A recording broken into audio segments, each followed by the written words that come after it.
श्री सच्चिदानंद सद्गुरु साईनाथ महाराज की जय। श्री सच्चिदानंद सद्गुरु भरद्वाज महाराज की जय।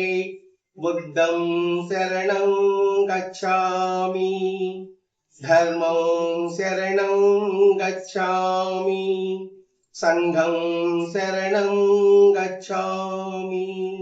श्री సాయినాథుని యొక్క అనుగ్రహంతో భరద్వాజ మాస్టర్ యొక్క ఆశీస్సులతో ఈరోజు బుద్ధ ధ్యాన హృదయంలోని అంశాలని మన పరిణితి మేరకు వివరించుకుంటున్నాం. గత వారం బుద్ధుని యొక్క స్వరంలోని అంశాలు పరిశీలించాం. బుద్ధుని యొక్క స్వరము అన్నాం. స్వరము అంటే శబ్దపేటిక. ఆ శబ్దపేటికలో వచ్చిన దాన్ని గ్రహించడం ద్వారా ఏకాగ్రత, లోతూపు ఇవన్నీ మనకి అవగాహన వచ్చింది. ఏకాగ్రత అంటే కాన్సన్ట్రేషన్, అంటే ఒక లక్ష్యం మీద దృష్టి పెట్టడం. అంటే బుద్ధుని యొక్క స్వరం, బుద్ధుని యొక్క మాటల ద్వారా, వాడి యొక్క బోధనల ద్వారా ఇట్లా నేర్చుకుంటాం. గత వారం వివరించుకున్నాను. అది మళ్ళీ ఈ బుద్ధజ్ఞాన రోజులో మాత్రం ప్రతి సత్సంగంలో వెనక్కి వెళుతూ రావాలి. దాన్ని సింహావలోకనం అంటారు. సింహము రాజు అడవికి అయినా ముందు 4 అడుగులు వేస్తుంది, మళ్ళా వెనక్కి తిరిగిస్తుంది, మళ్ళా 10 అడుగులు వేస్తుంది, వెనక్కి తిరిగిస్తుంది. అంటే ఏమిటంటే మన ముందుకు సాగుతున్నప్పుడు కూడా గత స్మృతులను స్మరించుకుంటూ, అందులో లోటుపాటులను గుర్తించుకుంటూ, లోటుని పూడ్చుకుంటూ, వాటిని తీర్చుకుంటూ పోవాలి. ఈరోజు సత్సంగం, గత సత్సంగం ఏం జరిగింది అని ఒక మెమరీ తెచ్చుకోగలగాలి. దానిని సింహావలోకనం అంటారు. ఇప్పుడు బుద్ధి యొక్క స్వరంలో వచ్చింది ఏమిటి అని సింహావలోకనం.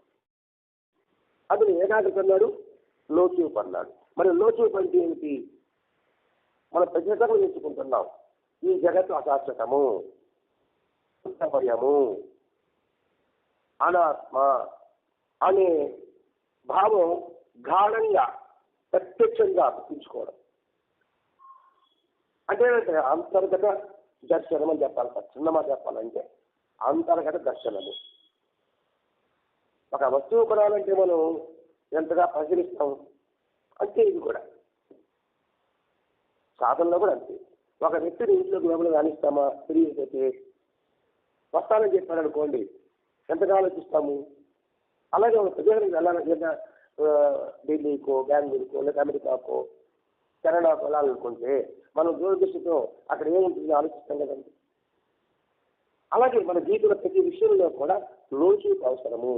ఆ లోచూపు విధానాన్ని బుద్ధి యొక్క స్వరం ద్వారా మనం గ్రహించగలిగాం. అంటే ఇది మానసిక అవగాహన మాత్రమే. ఈ అవగాహన ఏంటంటే మన వైరాగ్యాన్ని తీసుకొస్తుంది. వైరాగ్యం అంటే ఏది అనవసరమైన వృత్తి కట్టడం. ఆలోచన వదిలేమనుకోండి, అన్ని రావాలి. అది చూడడం కావచ్చు, వినడం కావచ్చు, మాట్లాడడం కావచ్చు, వెళ్ళడం కావచ్చు, నడవడం కావచ్చు, కూర్చోవడం కావచ్చు, పడుకోవడం కావచ్చు, తినడం కూడా కావచ్చు. అందుకే అలా కూడా మానసిక అవగాహన కలిగినప్పుడు మీకు వైరాగ్యం కలుగుతుంది. అప్పుడేమవుతుందంటే దుఃఖం యొక్క బానిస సంఖ్యలో నుంచి మనం విడిపడతాం. అది గత వారం మనం వివరించుకున్నాను. ఇప్పుడు ఆ స్వరం యొక్క స్ఫురణతో, ఆ స్వరం యొక్క స్ఫురణతో మనం ఎలా ముందుకు సాగాలి అంటే ఈ సాధన సూచనలు, సాధన గురించి విన్నాం. దాన్ని ఎలా ఏ మార్గంలో వెళ్ళాలి, దిక్సూచి ఏది. అందుకే ఈ సాధనా సూచనలే మనకి మకరంద మణుగులను అనుకోవాలి. ఈ సాధనా సూచనలు సాధనంటే మహాత్ముల యొక్క బోధన అనుకుంటా ఉంటాయి. అదేంటి మకరందం మణుగులు. మణుగుంటే కిలోలకు తీసిన కన్నా ఎక్కువ, అంతటి విలువైనది అర్థం. మకరందం అంటే ఆ మకరందం తేన్ని సంపాదించాలని ఒక డ్రాప్ని ఎంత కష్టపడతారు. కాబట్టి వాళ్ళ యొక్క బోధనల్ని గ్రహించాలంటే అంతగా కష్టపడాలి. ఒకరి బోధన కాదు. మొదలుద్దో యథాబృంగో పుష్పాంతరం భజే జ్ఞానుడితో తదా శిష్యో గురువు గురువంతరం భజే అంటే అందరూ మాత్రం యొక్క తత్వాన్ని, అందరూ మాత్రం యొక్క బోధన తీసుకుని అందులో మహిళను గ్రహించడమే ఈ మకరంద మణుగులు. ఇప్పుడు సాధనాధికులు అన్నాడు, ఇది బుద్ధిని అనుకుందామా, ఇది బాబాని అనుకుందామా, ఇది రాముడు అనుకుంటామా, కృష్ణుడు అనుకుంటామా, ఎవరి అనుకోవచ్చు కాక ఎవరి తీసుకున్నప్పటికీ కూడా అది మన వ్యక్తిగత మానసిక జీవన వికాసం వృద్ధి చెందుకోవడానికి మనం ఉపయోగించుకోవాలి. పదాలు కొంచెం కష్టంగా అనిపించవచ్చు కాక. ఎందుకంటే మనిషి చేసిన ఈ కథలంలోనే ఉంది. ఆ కథలను మతలకు తెలుసుకోలేకుండా ఒక కథ ఉంది, కథల కంటే మర్మం అది తెలుసుకోకుండా ఆ కథలనే పట్టుకుపోతున్నాం, అంటే గుడ్డిగా వెళ్ళిపోతున్నాం. ఆ గుడ్డిగా నుంచి విడుదలకు ప్రవేశించాలి. తమసోమ జ్యోతిర్గమయ ఇది మనం ప్రతి క్షణం కూడా అజ్ఞానం నుంచి వెలుగులకు మనం ప్రయాణం సాగించాలి. అందుకు ఇచ్చాడు ఈ గ్రంథ మాస్టర్ గారి బుద్ధ జ్ఞానం. ఇప్పుడు ఆ స్వరంలోని ఆ సాధన చిత్రాన్ని మనం మకరంద మడుగులుగా మనం భావించుకుంటున్నాం. ఇక్కడ గమనించవలసిన విషయం ఏంటంటే, ఇలా సాధన చేసుకుంటున్నప్పుడు గురువు యొక్క ఉపదేశంలోని నిగూఢమైన అంశాలని కూర్చి మనం ఆలోచిస్తూ అభ్యాసం చేస్తూ ఉంటే ఒక పక్క సంతోషం కలుగుతుంది, పారవశ్యం కలుగుతుంది. అది కలిగినప్పుడు ఇది శ్రద్ధాభక్తులు కాస్తాయి. ఇప్పుడు మాటలు చదువుతాం సార్, అది బాబా అనుకోండి, ఎవరో వాళ్ళ ఇష్టమే అనుకుందాం. చంగాళం కూడా ఉంటుంది కదా, ముత్యాలం కూడా ఉంటుంది, పూలరం కూడా ఉంటుంది. దాంట్లో ఉంది మనలో ఒక అధిగమించిన ఆనందం కలుగుతుంది. కలిగి మన మనసు వాళ్ళు ఏకమవుతాం, పారవశ్యం అవుతాం. అలా జరుగుతుంది. అలా జరిగినప్పుడు మనకి శ్రద్ధగా పోతాం. మామూలు చెప్పుకోవాలంటే మనకు అనుభవాలు ఇస్తే శ్రద్ధ కలుగుతున్న కలగదా. అలాగే అది ఎంతో అది శ్రద్ధ కలిగిన అనుభవాలు వచ్చినప్పుడు మనకు సంతృప్తికరంగా ఉంటాయి. అనుభవం లేనప్పుడు ఏం కష్టపడుతుంది, వాళ్ళు ఏం చేయాలి, మనకి ఏం చేయాలంటాడు. అందుకోసం భగవంతుడు ఏం చేస్తాడు, మనకి ఆచార్యులను ముందుకు తీసుకోవడానికి ఒక అద్భుతమైన ఒక చక్కెర మిఠాయిలాగా అనుభవిస్తాడు.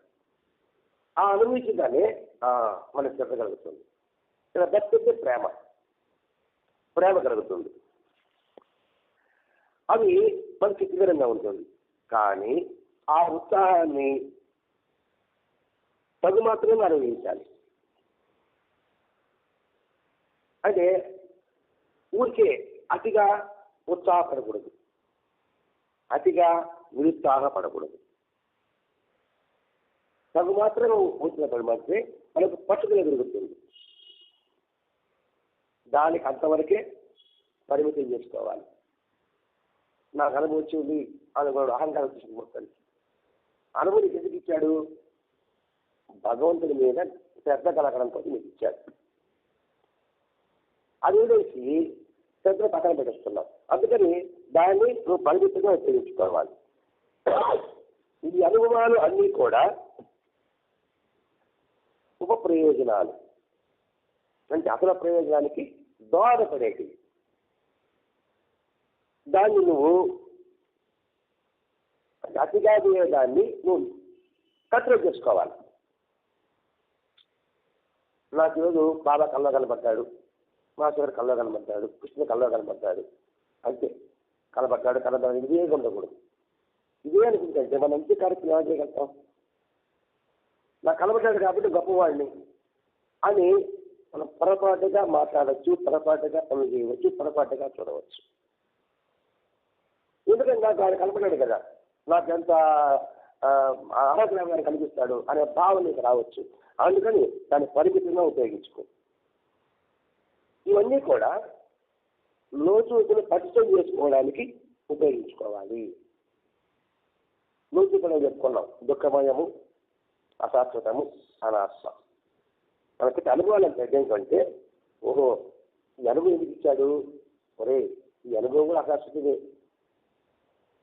శాశ్వతం ఒకటి ఉంది అని పరిచయం చేసుకోవడానికి కోసంగా ఆ అనుభవాన్ని సాధనకు ఉపయోగించుకోవాలి. ఎట్లా అంటే చెడును చూసి చెడు చూసిన తర్వాత భగవత్ చిరిపినాడు కాబట్టి మనం ఇద్దరు చేయకూడదు అని అనుకుంటాం కదండి. అట్లాగనమాట ఇక్కడ. అందుకని ఇక్కడ దాన్ని లోతు కూడా తెచ్చుకోవడానికి ఉపయోగించుకో, సాధనకు ఉపయోగించుకో. ప్రతి ఒక్కటి కూడా ఏది అనుభవాలని అని చెప్తున్నాడు. ఇవన్నీ కూడా ఏంటి, ఇలా అభ్యాసం చేస్తుంది. ఎందుకు చేస్తున్నాము? నిరంతర స్మరణ కోసం, నిరంతరం ఏకాగ్రత తిప్పుకోవడం కోసం, స్థితిని పొందాలని కోసం. మనం పొందేటప్పుడు ఊహల తెలుగుబాక చదువు చెప్తున్నాడు. నేను పొందాలని ఊహల తెలుగుపోతున్నావు, అలా తెలుగుబాక హెచ్చరిక చేస్తున్నానండి. ఇక్కడ మనం ఇంతమంది అలా చేస్తున్నాం. నేను సాధకుడు గొప్ప ఇది చేస్తున్నాను, బ్రహ్మాండానికి పాడుతున్నాను, బ్రహ్మాండ చెప్పని చేస్తున్నాను, బ్రహ్మాండ పక్కన చెప్తున్నాను, బ్రహ్మాండానికి సమాచారం చేస్తున్నాను, నాకు ఇవన్నీ లభ్యమైంది. ఆ స్థితి ఆధారంగా దేనికోసం చేసుకోవాలి? నువ్వు ఆధ్యాత్మిక ఉన్నతికి దేని చేసుకోవాలి. అయితే నిరంతర సింహావలోకం చేసుకోవాలి. లేకపోతే మనం పెద్ద రాజు అయినట్టుగా, లేకపోతే సాధకులు అయినట్టుగా, పెద్ద మహాత్ముడు అయినట్టుగా నువ్వు ఆ ఫీలింగ్లో ఉంటావు, అంటే ఊహలో ఉంటావు. ఆ ఊహల్ని ఉండకూడదు. అవి వస్తుంటే పోతుంటాయి. ఇది అనుభవాలు వాటంటే వస్తుంటే పోతుంటాయి. దాన్ని పట్టించుకోబాక. పట్టించుకుంటే మనం అభివృద్ధిపడవుతాం. అదే భరద్వాజ మాస్టర్ వ్యక్తి మాస్టర్ గారు నాకు స్వప్నంలో అని చెప్పబోతున్నాడు. అప్పుడు ఆపే అన్నాడు. ఎందుకంటే ఆ సాధకుడి కానీ ఆ సాధకుడి తర్వాత ఎందుకు ఆపేయమన్నాడు అనేసి, దానివల్ల నీకు సాధన పుట్టుపడుతుంది. సాధన పుట్టుపడుతుంది అంటే ఇక్కడ సాధన చెప్తున్నాడండి. మామూలుగా హనుమాన్ చెప్పంటాడు, రాసుకోమంటాడు, చేసుకుంటాడు. కానీ సాధకుడు ఒకడు ఉంటాడు కదండి, వాడు చెప్తాడు మాస్టర్ గారు. అంటే ఎవరు సంస్కారం కలిసి మనకి మహాత్ములు బోధిస్తారు. సాధకుడు అయిన తర్వాత వారికి గట్ట ట్రైనింగ్ ఇవ్వాలి, తర్ఫీదు ఇవ్వాలి. వీడు కోరికల కోసం వచ్చినప్పుడు వీడికి అంతే. అదే బాబా అంటాడు కదా, కోరికలు రాని కోరిక తర్వాత కోరికలు వేసి వస్తాడు కదా అని వస్తాడు. ఈ సాధకుడు కోరిక వేసి గుర్తొచ్చాడు, వస్తూ ఉన్నాడు అనమాట. ఉత్తరం కొంచెం ఎరగేయాలి, ఉత్తరం తీసుకురావాలి. అందుకని ఆ అనుభవాలు చూపించక అని భరద్వాజ మాత్రం చెప్పాడు. అంటే నువ్వు తీరుకోబాక, అది నీకు పత్రానికి దారి తీస్తుంది. అది సహజం సార్. ఎవరైనా సాధకుడికి అటువంటి అనుభవాలు అనుకుంటే జరగడం, అనుభూతి రావడం, ఇవన్నీ సహజంగా జరుగుతుంటుంది. దాన్ని పట్టుకుని వేళాలు కూడా చెప్పడం ఉంది ఇక్కడ. వాటిని గురించి ముందుగా ఊహించడం స్ఫూర్తికి అంతరాయం అవుతుంది. శృతి అంటే ఏమిటి? స్మరణకి. నేను బాబాని చాలా ఇష్టం కూర్చున్నానండి, ఈ అనుభవం గుర్తొస్తానే బాబా నన్ను ఆగిపోతుంది కదా, బాబా చదువుకునే వాళ్ళు పొద్దున్న పోదా ఇలా పెట్టిపోతుంది. మరి అంతరాయం కదా. ఇప్పుడు కాలేజీ పోతున్నాము, మంచి సంపాదించబోతున్నాము, ఒక సినిమా అంటే నా లక్ష్యానికి అంతరాయమే కదా. అది అయితే కాలక్షేపం అంతరాయమే కదా. వాటికి పట్టించుకుంటా వచ్చిందా చూసా. దీనికే అండి హనుమంతుడు లంక శ్రీరామకృష్ణ పోతాడు కదండి. దానిలో సురతలో కానీ ఇంకొకరు అడ్డుపడతారు. ఎందుకు కష్టమని పోతున్నాము, అతిథిని తీసుకో, ఇతర తీసుకో. అదే హనుమంతుడు ఆగినాడు, అక్కడే ఉన్నా. అందుకనే అండి అన్నీ మనం తెలుసుకోవాలి. అది తెలుసుకోలేకపోవడం వల్ల ఏమవుతుందంటే ఏదో ఒక రాముల్లో భీముల్లో బాబానో చర్చలు పెట్టుకునేసి ఆడికే పరిమితి అయిపోతున్నాం. అందులో బయట లాగానే మాస్టర్ గారు ఇక్కడ మనకు అందించారండి. కాబట్టి మన సాధనకి అంతరాయం అవుతుంది. కనుక ఆనందంలో మన దృష్టి ఎక్కడ ఉండాలి? అధ్యాత్మం పైన ఉండాలి. వాటి వల్ల మీకు లోతుకు తిరుగుతుంది. అంటే అధ్యాత్మం అంటే ఏంటి సార్? లక్ష్యంలో ఉండాలి. ఆ లక్ష్య సాధించడానికి నిరంతరం కృషి ఉండాలి. ఆ కృషి చేయాలి దీనికి చెప్పని ఒక్క రోజు కానీ ప్రాక్టీస్ అయిపోతే మరో రోజు కాళ్ళపులు పడతాయి. రోజు వాకింగ్ పోతున్నా, 2 రోజులు ఆపేసా, 3 ఏమవుతుందా, కొంచెం దూరం పెడితే కాళ్ళు నొప్పి కనిపిస్తాయి. దేనికి నిరంతరం అభ్యాసం చేస్తారు? స్పోర్ట్స్లో కానీ, పాటల్లో కానీ, నృత్యంలో కానీ ఎందుకు రోజు ప్రాక్టీస్ చేస్తారు? అందుకని మాత్రం నిరంతరం పారాయణ చేస్తాడు, నిరంతరం సత్సంగం చేస్తాడు. అది సామాన్య స్థితి సాధనలో ఇది ప్రాథమిక లక్ష్యాలు కాదు. మరి సామాన్య స్థితి సాధన మనం వెనక్కి పోవాలి. ఇంతకు నేర్చుకున్నాం ఏమిటి సామాన్య స్థితి సాధన? సామాన్యము శృతి సాధన. సామాన్యం అంటే సాధారణ ధర్మము, అంటే అది సాధారణ విధులు, అతనికి వర్తించేది అర్థం. అంటే సాధారణ విధులు మన కర్తవ్యం చేసుకోవాలి. అది చేసుకున్నప్పుడు దాని పట్ల స్ఫూర్తి ఎరుక కలిగి ఉండాలి. మీ కర్తవ్యం మీకు ఎరుక కలిగి ఉండాలి, మీ డ్యూటీని మీకు ఎరుక కలిగి ఉండాలి. ఏదో పోయిన పని నాకు దగ్గర వచ్చి చాలు అని కాదు. ఏదో పొలంలో ఇంకా కలిసాము కాదు, ఇంకా కలిసి వచ్చేస్తుందా దాని మీద నిరంతరం ఇరుకున్నారు కదండి. చూడండి, వ్యవసాయకారులు గొప్ప సాధకులు అన్నట్టు. వ్యవసాయం చాలా గొప్ప సాధకులు, చిత్తకజ్జి చెప్పాలి వ్యవసాయకారు. అతివృష్టి వచ్చింది ఆపేస్తాడా? అనావృష్టి వచ్చింది ప్రతి సంవత్సరం ఆపేస్తాడా? అతివృష్టి వచ్చినా అనావృష్టి వచ్చినా ప్రతి సంవత్సరము పైరు వేస్తాడు వీడా ఆపేస్తా ఆపేస్తాడా? అది ఆ వ్యవసాయాన్ని మన గురిగా తీసుకోవాలి. అతనికి అంటే శృతి సాధన. శృతి అంటే ఏమిటి? మనం ప్రతి చేసిన కూడా ధర్మచక్రంలో ఇమ్మడిపడి ఉండాలి. ఇది ఆధ్యాత్మికంలో మొట్టమొదటి అడుగు. మన ఏ పని కూడా ధర్మంలో ఉండాలి. ఆ ఉండడమే అడుగు. ధర్మంలో రావాలని చాలా కష్టం. అది ఫస్ట్ ఎంత మరి మనం ఎక్కడ ఉన్నామో మనం ఆలోచించుకోవాల్సింది. మెట్టి దాటామా, మెట్టి మీద కాలు పెట్టామా, మెట్టి దగ్గరకు వచ్చామా, మెట్టికి దూరంలో ఉన్నామా? అంటే సాధనలోని ఆంతరాన్ని వివరిస్తున్నాడు మా తరగతి మాస్టర్ గారు. అంటే ఈ సాధన అంటే లేదు. సామాన్ చెప్పుకున్నాము, శృతి చెప్పుకున్నాము, సాధన చెప్పుకున్నాము. సాధన అంటే విద్యుత్ లక్ష్యం కోసం పోరాడము. జీవితం అంటే పోరాటం అనేది కార్యక్రమం కష్టమైంది. అంటే నిరంతరం కృషి చేయవలసిందే. అప్పుడేంటంటే ప్రధాన లక్ష్యం మీద నిష్పన్నకు సాధన స్మృతి సాధన సామాన్య స్థితికి దోహదపడుతుంది. స్మృతి చెప్పుకున్నాం, ఆధ్యాత్మికంలో ధర్మచక్రం ఉండడం అనేది సాధన చెప్పుకున్నాం. ఈ రెండు చెప్తుంటే అది సాధారణమైపోతుంది, కొత్తగా ఉండదు సార్. రోజు గుడికి వచ్చినాం అనుకోండి,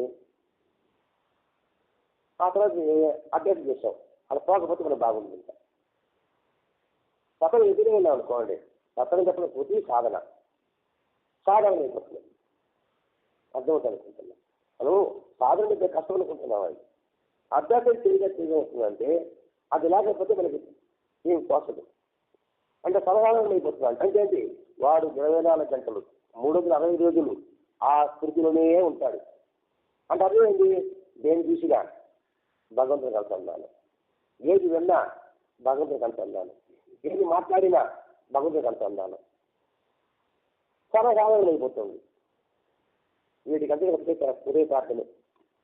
వీటి ఏమి చెప్పండి కాక ఉదయ ప్రార్థనే. మాస్టర్ గారు మనకి తప్పకుండా ఆ గ్రంథాన్ని మనకు అందించాడండి. కాబట్టి ఈ సాధన కొనసాగించే ఉదయంలో మనం ఇతరులతో సంబంధం పెట్టుకోవడం తప్పదు. సాధన చేస్తున్నాం అనుకోండి, మనం ఎక్కడున్నాం? మనం వ్యవహారిక జీవితంలో ఉన్నాం, లౌకిక జీవితంలో ఉన్నాం. మనుషులు వస్తూ ఉంటారు, పోతూ ఉంటారు. వాళ్ళతో మాట్లాడుకుని ఎలా ఉంది కదా, మన అడిలో లేదు కదా. రానింది అటువంటిప్పుడు వాళ్ళతో సంబంధం పెట్టుకోబోయే ముందు మీ లక్ష్యం పెట్టుకో. ఏ లక్ష్యం? భగవంతుడు ఈ రూపంలో నాకు కలిసి పెడుతున్నాడా, లేదు భగవంతుడు ఈ రూపంలో వచ్చి నాకు బోధిస్తున్నాడా, దాన్ని చేసుకో. అదే అంటాను, ఆహారానికి మిమ్మల్ని బట్టి జరిగించు, ప్రసాదం అవుతుంది. నీళ్ళు తాగినప్పుడు బట్టి జరిగించు, తీర్థం అవుతుంది. విహారకి బట్టి జరిగించు, తీర్థయాత్ర అవుతుంది. అదండి ఇక్కడ నీ లక్ష్యం. దాని పెట్టుకో, అంత మాట్లాడు. పైకి మాట్లాడుతూనే ఉండు, కానీ లోపల మాత్రం ఆ సాధన తీసుకుని అదే కదా రామకృష్ణ పరమహంస అంటాడు, ఒక చేత పంచి ఒక చేత బలని పాదాలు పట్టుకో. ఎలా పట్టుకుంటాడండి అంటే దానికి ఎగ్జాంపుల్ మనం ట్రైన్ బస్సులు చెప్తాం. బస్సులో సెక్యూరిటీ ఉన్నారు, ఫోన్ మోగింది, ఆ రోడ్డ గతుకులు రోడ్డు, ఏం చేస్తాం? ఫోన్ కట్టింది, ఒక చేత ఫోన్ మాట్లాడుతూ ఒక చేత పైన కన్ను కట్టుకుంటాం. అదేనమాట ఈ జీవితం కూడా ఒడిగిరుగులది. కాబట్టి జాగ్రత్తగా ఒక చేత పూజ చేయి, ఒక చేత పని చేయి. అలా చేసినప్పుడు ఏమవుతుందంటే మనకి అలా చేసిన తర్వాత మనసు చెదరదు. మళ్ళీ ఆ మనసు వెళ్ళిపోయాడు అనుకోండి, మళ్ళీ బాగుంది వచ్చేది, మళ్ళీ బాగుంది సాధనలోకి వచ్చేది. అలా బుద్ధిపూర్వకంగా సాధన పని సాధించు. ఇవంతా చెప్పుకుంటున్నాం. సాధనకి సూచనలు మకరంద మణుగులు. ఇప్పుడు చెప్తున్న వాటిని మనం బాగా లోతుగా పరిశీలిస్తే, లోతు కలిగి ఉంటే, ఇప్పుడు చెప్తున్నాను మనం సాధన చేస్తుంటే మనుషుల పరిచయాలు కల వ్యక్తులతో మాట్లాడవచ్చు. మాట్లాడుకొని చెప్పలేదు, కానీ నీ లక్ష్యం దృష్టి పెట్టుకో. నేను పూజ చేస్తున్నానండి, గొప్పగా ఒకడు ఇచ్చాడు, పూజ చేస్తారు మన దాకా మనం ఇప్పుడు అర్థం చేస్తుంటాం. నేను పాలన చేస్తున్నానని అంటాను. వచ్చాడు మనిషి, వాడు పక్కన పెట్టు, 6 పగతి వచ్చాడు, వాడు కావాలి చెప్పు, వాడు పంపించి మళ్ళీ వచ్చి కూర్చొని పాలన చేసుకో. ఇట్లా నేను పెద్ద గొప్పగా పాలన చేస్తున్నాను, పూజ చేస్తున్నాను అని అంటారు. వచ్చినాయి అంటే మీకు దృష్టి ఇది సాధన చేయదలుచుకునే వాడికండి. మనం ఆ లక్ష్యంలో వెళ్ళాలి అనుకున్న వాడికి సులభమైన మార్గం వేస్తుంది, కష్టమేం కాదు. లేదు తిన్నామో పడుకున్నామో చాలా ఆరోగ్య జీవితం అనుకునే వాడికి ఇది అవసరమే లేదు. ఎవరంటే పోతే నాకెందుకు అనుకున్న వాడికి ఇది అవసరమే లేదు. ఇది బయటపడాలి అనుకున్న వాడికి ఈ గ్రంథం మనకు మానసిక అందించారండి. ఇక్కడ అందులో ఈ ఆధునిక ప్రపంచంలో కొంచెం కాలం కూడా మనకి సమయం వీలు కాదనుకోండి సాధించడానికి. అంతే ఉంది, ఫాస్ట్ మెకానికల్ అయిపోయింది, పరిగి జీవితం అయిపోయింది. స్వల్ప కాలంలో వచ్చింది అంటే 24 గంటలు ఉంది. దాంట్లో కనీసం ఒక 30 నిమిషాలు తిరుగుతుండగా నాకు తిరిగే అంటాను. తిరిగే లేకుండా అందరికి 24 గంటలే. మన పెద్దవాళ్ళ వాళ్ళకి 24 గంటలే, మనకి 24 గంటలే.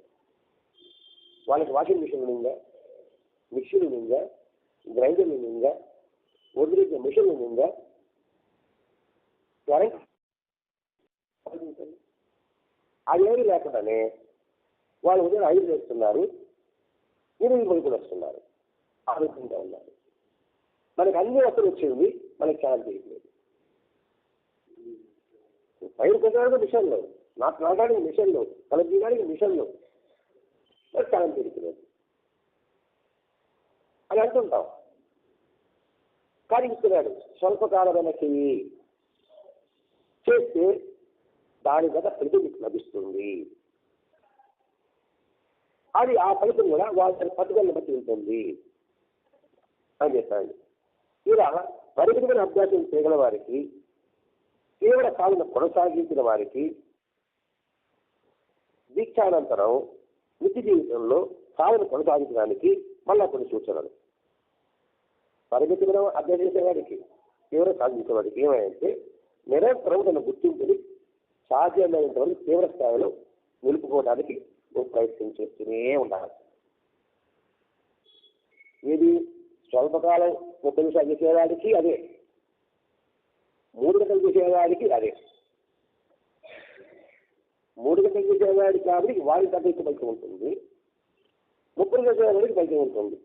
ఫలితం లేకుండా ఉండదు. ఎవరి స్థాయిలో ఎవరి పట్టడంలో ఫలితం మాత్రం ప్రయోజనం ఉంటుంది. ఇది గుర్తుపెట్టుకో. అయ్యో మనకి ఏమైపోతున్నాని అది కాకూడదు. అది 3 గంటలు చేశాడే, గంట చేశాడే, మధ్యలో అయిపోతున్నాని అని అవన్నీ మానబాకు అని చెప్పడం వాళ్ళకి ఉద్దేశం కూడా.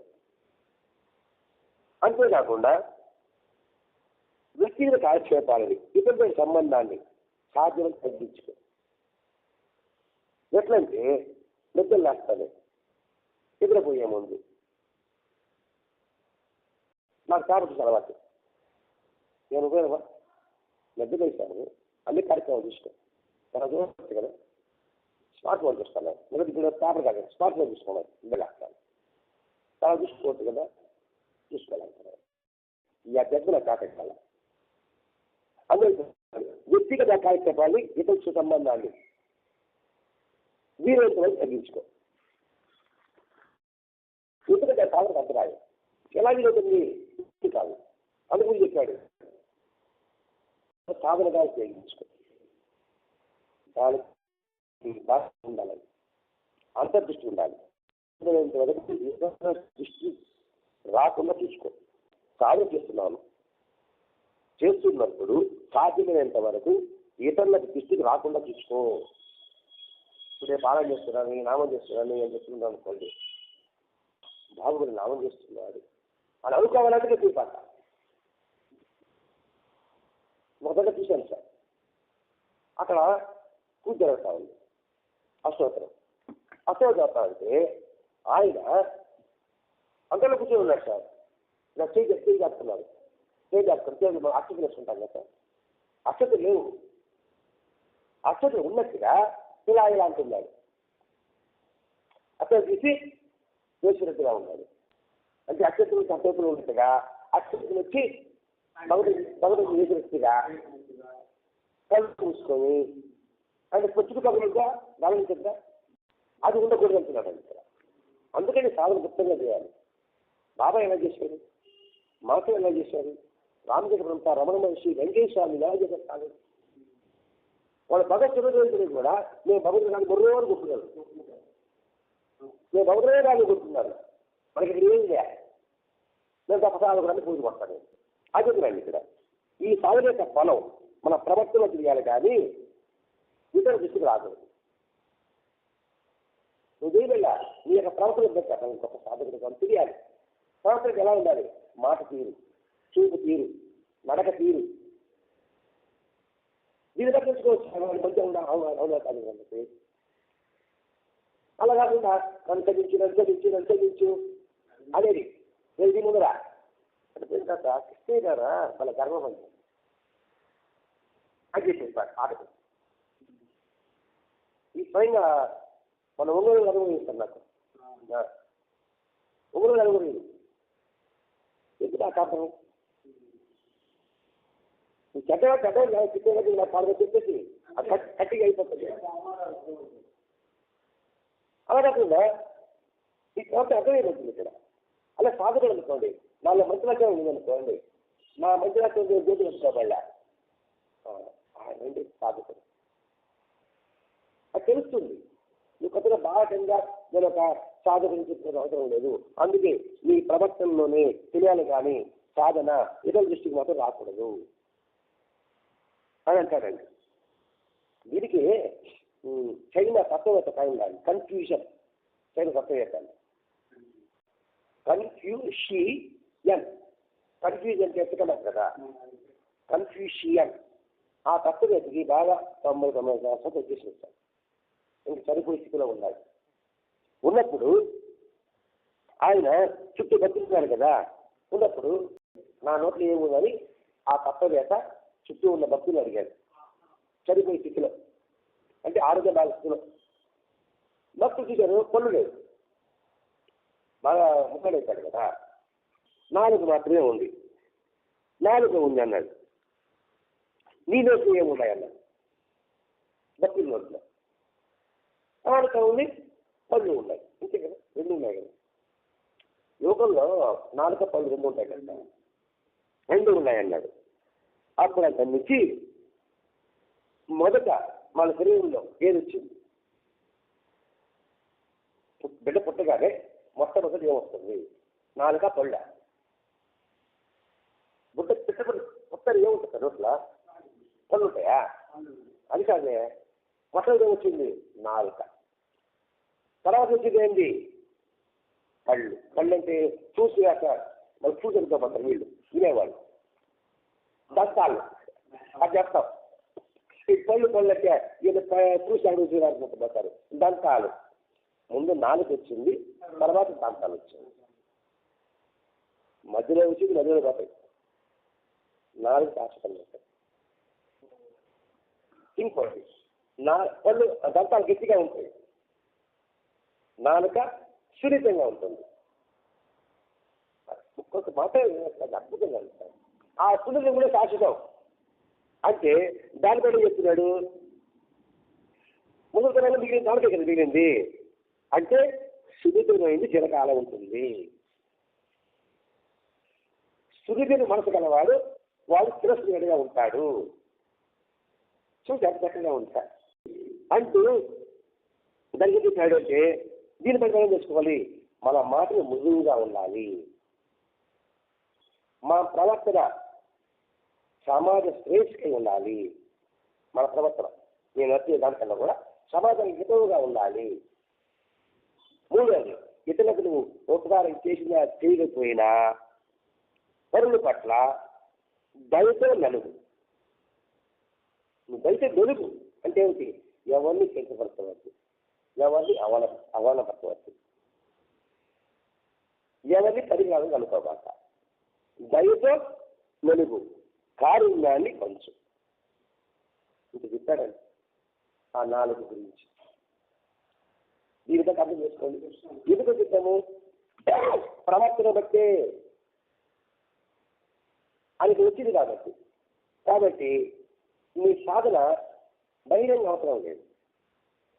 వాటి ప్రత్యేక సాధనలు ప్రత్యేక సమయాలు మాత్రమే పరిమితం చేసుకో. నువ్వు అర్థం చేసుకోవాలనుకున్నావు, ఏకాత్మం చేసుకో. అందరూ చెప్పాలి చెప్పుకుంటే కూర్చుంటా అప్పటికి చెప్పాలి కూడా తిప్తా కూర్చుంటా చూడండి.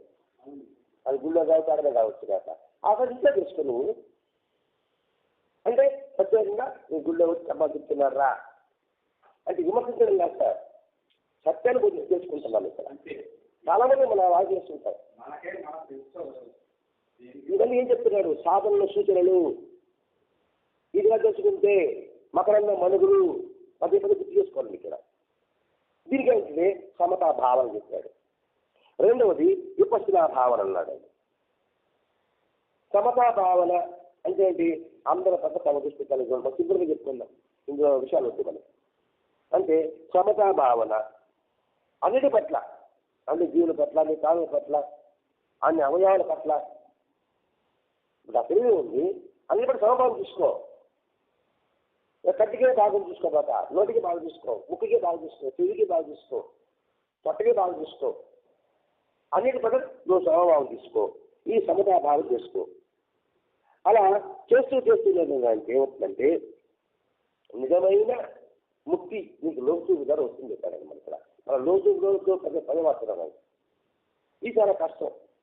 ఇది సమతాభావాలు అన్ని చెప్పడం, ఈ సమాజం చూడడం చాలా కష్టం. సరే, ఇంకొకటి చెప్పాడు కదా విపశ్చినా భావనని. విపశ్చినా భావన అంటే లోతు అంటే ప్రతి ఒక్క విషయంలో కూడా అంతర్గతిలో గమనించు. నేను ధ్యానం చేస్తాను అనుకుంటాను సార్. ఆ ధ్యానంలో ఎందుకంటే ధ్యానం చేస్తున్నానా, లేకపోతే పెద్ద ఫలిస్తున్నానా, అది రోజు అంటే దాన్ని అంతర్గతంగా నువ్వు గమనిస్తూ ఈ బయట ప్రపంచం కూడా అనిత్యము అంటే అశాశ్వతము, దుఃఖమయము, అనాత్మ అని నిరంతరం భావిస్తూరా. అలా చూస్తున్నప్పుడు ఏమవుతుందంటే అస్పష్టమైన ఊహాగానాలకు మనసు గురి కాదు. అస్పష్టమైన ఊహాగానాలకి మనసు గురి కాదు. అంటే స్పష్ట ఊహాగానం కాదు, అంటే మైండ్ డైవర్ట్ అయిపోతుంది అనమాట. మీరు ఆలోచిస్తుంటే నువ్వు డైవర్షన్ కాదు. దీనికి ఉపచార సమాధి అని అంటారని చెప్పాడండి. అంటే ఇక్కడ ఉపచార సమాధి అంటే ఇక్కడ ఒక పురాణం మనం వివరించుకోవాలండి. ఉపచార సమాధి అనిపిస్తుంది. ఉపచారం అంటే ఏంటండి? మన దేవులకు పూజ చేస్తున్నాం, దీప నైవేద్యాలతో అర్థం చేసుకుంటుంది. అది ఉపచారము. ఉపచార సమాధి అన్నాడు. అంటే వీటి ద్వారా సమస్యలు ఏడాగా సాధించడం ఉపచార సమాధి అంటారు. అంటే నువ్వు చేసే పూజలన్నీ కూడా దేని కోసం చేస్తున్నావు? ఏకాగ్రత కదండి. సమభావం అసలు చదువుతున్నామండి. అసలు చదువుతున్నప్పుడు దాని బాగా ప్రయోజనం ఏమిటి? ఒకటి కాన్సన్ట్రేషన్, ఒకటి సమతుల్యం, సమతాభావం. సమతాభావం అంటే అంతటా చూసేటప్పుడు ఇక్కడ ఉన్నాడు, ఈ పూలో ఉన్నాడు, ఈ పందులో ఉన్నాడు, ఈ దీపంలో ఉన్నాడు, అది ఉపచార. ఇవన్నీ కూడా ఏం చేస్తుందంటే మనల్ని నిర్దిష్టమైన విషయాల మీద మనసును కేంద్రీకరిస్తుంది. నిర్దిష్టమైన విషయాలంటే ఏది నచ్చమో దానిపైన, ఏది అనర్థమో దాన్ని విడిచిపెట్టడం పైన, అసత్యాన్ని ఇది విడిచిపెట్టడం పైన, దాని మీద మీరు దృష్టి కలిగిస్తుంది. ఇక్కడ ఇది సమత, ఇది లోతులకు రెండు సమన్వయం చేసుకుంటూ సాధన సాధించాలి. ఇది మనకు చాలా కష్టం. ఏది సమత్వంతో ఉండు శోధించి అంటే మన బదులు కష్టం. మనం వ్యవహారికంలో ఉన్నాం కాబట్టి. అందుకని సమతాభావం ఇప్పుడు విపన్యాసాలను ఎన్నుకో, అంటే లోతుగా పరిశీలించే విధానం ఎన్నుకో. ఏదైనా సరే అది వస్తువు కన్నా మనం చూస్తాం కదండి. అలా చేస్తున్నప్పుడు ఏమిటంటే సూత్ర పిటకాలు అనే పదం వాడారండి ఇక్కడ. సూత్ర పిటకాలు అంటే ఏంటి? జాతక కథలండి. అంటే ఇది బుద్ధికి జాతక కథల ద్వారా ఆచార్యం తెలియజేస్తారు. కథల ద్వారా మన పురాణాలు అంటారు సార్, మన పురాణాలు అంటాము, వాళ్ళు జాతక కథలు అంటారు. అంటే ఏమిటి ఈ అర్థం అనేది ప్రతి ఒక్కరికి మన శాస్త్రం మన పెద్దలు కూడా చెప్తున్నారండి. అంటే ఒక్కొక్క విధానం ద్వారా మనకు అర్థమవుతుందంటే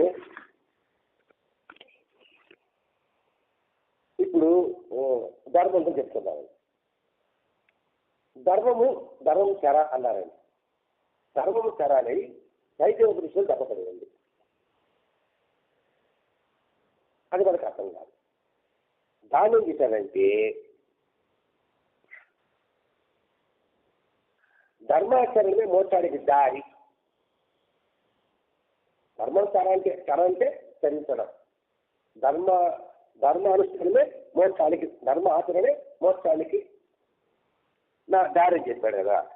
మరి దానికంటే అంటే తన భాగవతంలో 7వ స్కంధంలో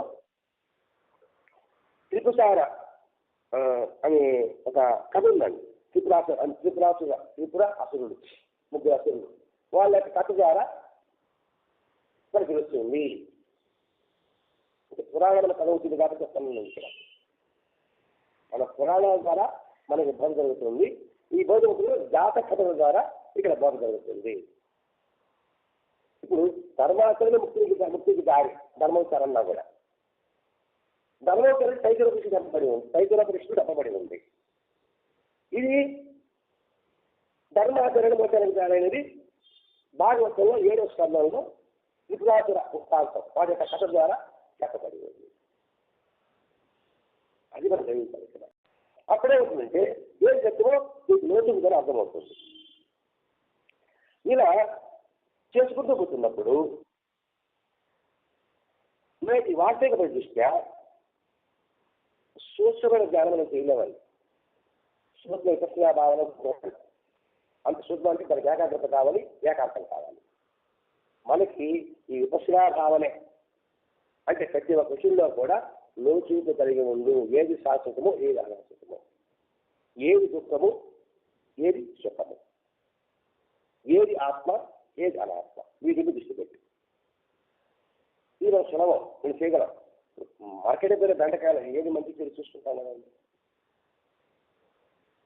అలాగే వ్యక్తి విషయంలో చూస్తాం కదండి. అలాగే ప్రదేశ విషయంలో చూసుకుంటాం కదండి. అదే అండి.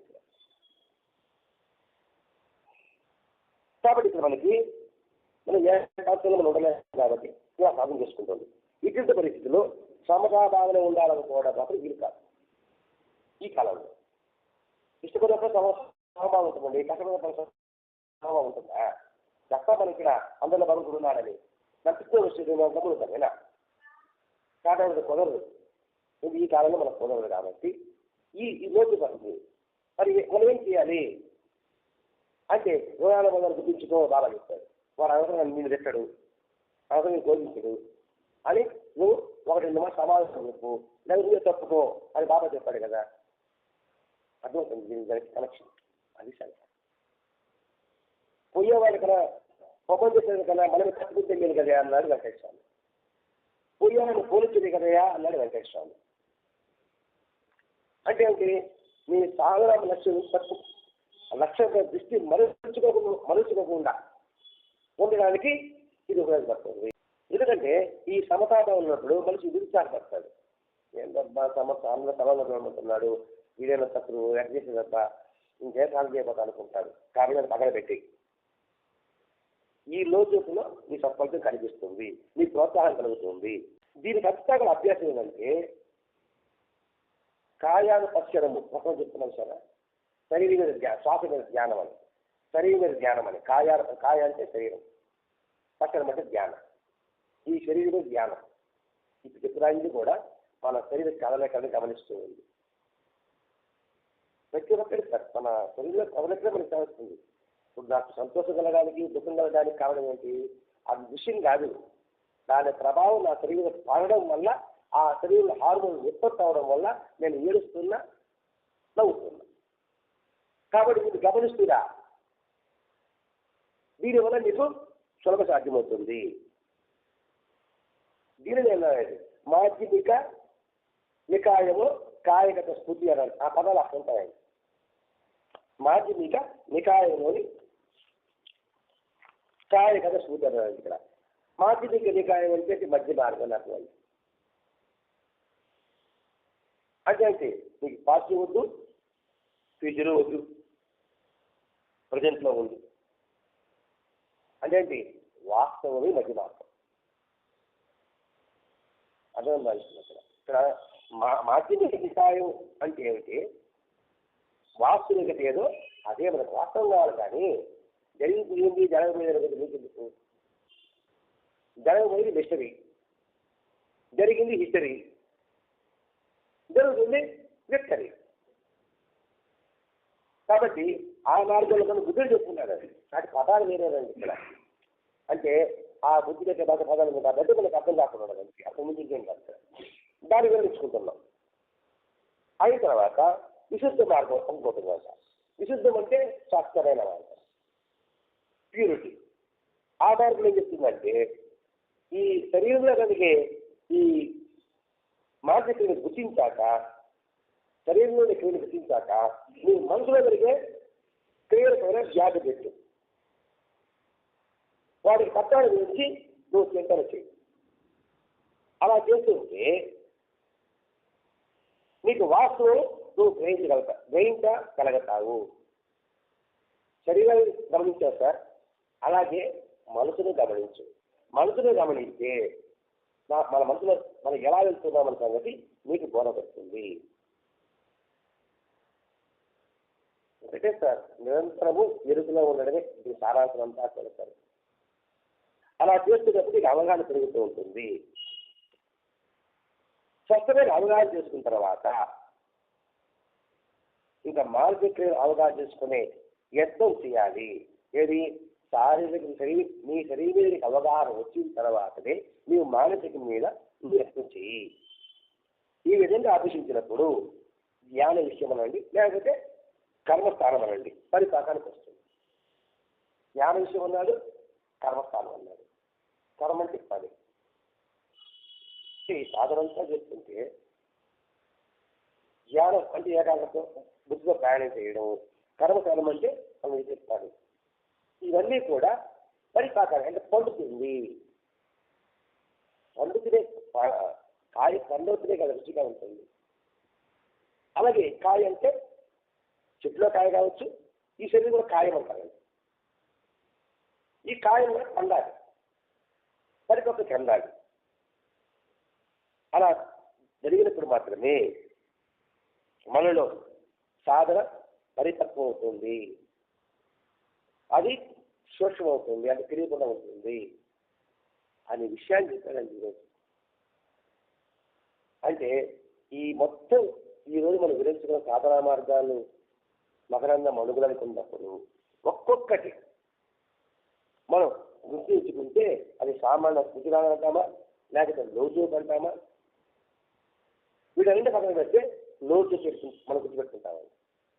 నిరంతరం అంతర్దృష్టి కలిగి ఉంది, ఇది గుర్తుపెట్టుకుంటాం. లేదా సింహావలోకనం గుర్తుపెట్టుకుంటాం. లేదా వాస్తవికతనే అనుభవిస్తాం. లేదా ప్రజెంట్ వర్తమానంలో ఎప్పుడు ఉందాం. దానివల్ల మీకు సత్యం గోచరం అవుతుంది. మనసు పరికరాలు వేసినప్పుడు దాని తెల్లని ఆ పని తర్వాత మళ్ళీ తీసుకొచ్చి మీ సాధన ప్రారంభించు. అంటే ఏంటి? అంతటా కూడా అన్నింటా కూడా ఆ పరమాత్మత్వాన్ని రచించు అని చెప్పడమే ఈరోజు సారాంశం. ఈ సారాంశం మొత్తం కూడా మన ఉదయ ప్రార్థన ఆ 4 పేజీల్లో స్పష్టంగా జరుగుతుంది అనే విషయాన్ని మాస్టర్ గారు గ్రహించారు. స్వస్తి. सच्चिदानंद सद्गुरु साईनाथ महाराज की जय। श्री सच्चिदानंद सद्गुरु भरद्वाज महाराज की जय। बुद्धं शरणं गच्छामि, धर्मं शरणं गच्छामि, संघं शरणं गच्छामि।